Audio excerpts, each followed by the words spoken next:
Did you know that Jesus was not the first one to talk about deeds as being fruit? Jesus tells us to bear good fruit. So what is good fruit as opposed to bad fruit? Deuteronomy 29 verse 19, with half of verse 18 included, says, "Beware lest there be any among you a root bearing poisonous and bitter fruit. One who, when he hears the words of this sworn covenant, blesses himself in his heart, saying, I shall be safe, though I walk in the stubbornness of my heart. This will lead to the sweeping away of the moist and dry alike." In other words, to hear the words of the law and reject them, walking in your own ways, is poisonous and bitter fruit. Jesus tells us to bear good fruit, with the first fruit of the Spirit being listed as love. And what is love? How do we love? Jesus tells us that all the law and the prophets are founded in love. Matthew 22 verse 40, love for God and love for others. The law of God is God's instructions to mankind for how to love God and how to love others. If we reject those instructions and choose our own way, then we are bearing poisonous and bitter fruit.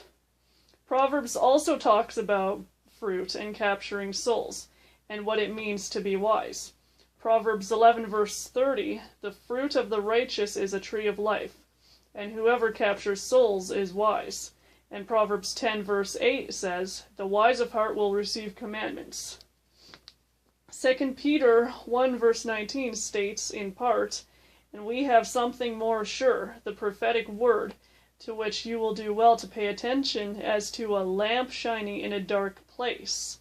Where else do we hear such similar language as that? David states the same thing about the law in Psalm 119, 105. "Your word is a lamp to my feet and a light to my path." And Proverbs 6:23 echoes it again. "For the commandment is a lamp and the law a light, and reproofs of instruction are the way of life."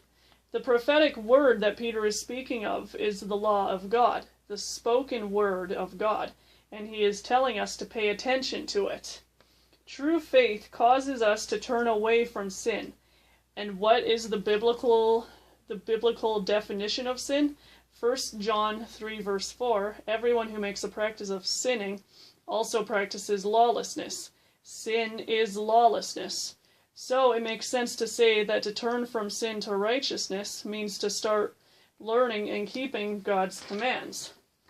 1 John 3 verse 24, "Whoever keeps his commandments abides in God, and God in him."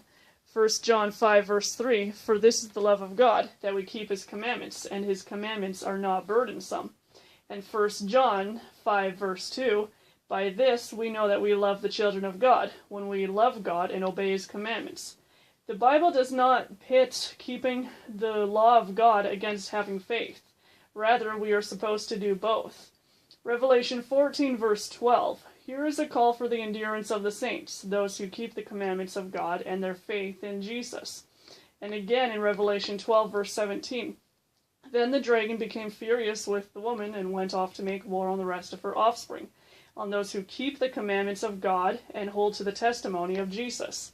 Jesus himself tells us to keep the law in Matthew 5 verses 17 to 20, even saying that if our righteousness does not exceed that of the scribes and Pharisees, who weren't actually keeping the law of God, but rather their own traditions, then we will never enter the kingdom of heaven at all.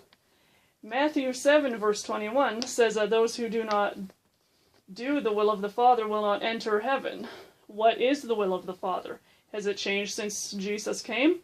Not according to Revelation 11 verse 18, in which the Ark of his covenant is seen in heaven. But wait, didn't that Ark represent the old covenant which we are no longer under? Apparently not. Doing the will of the Father is to keep his commands as he gave to Moses and Israel. All of God's commands, not just the 10 Commandments alone. Because even Jesus said, "Until heaven and earth pass away, not one jot or tittle will by any means pass from the law." So yes, festivals still apply, and will apply into the millennial reign, as we find in Zechariah 14. Clean and unclean foods still apply. The temple is not standing today, therefore sacrifices cannot be offered. But again, at the end of Zechariah 14, we find that people are once again coming to the temple to sacrifice. In Acts 24, verse 14, we find that followers of Jesus were originally referred to as the Way, and were called a sect of the Nazarenes.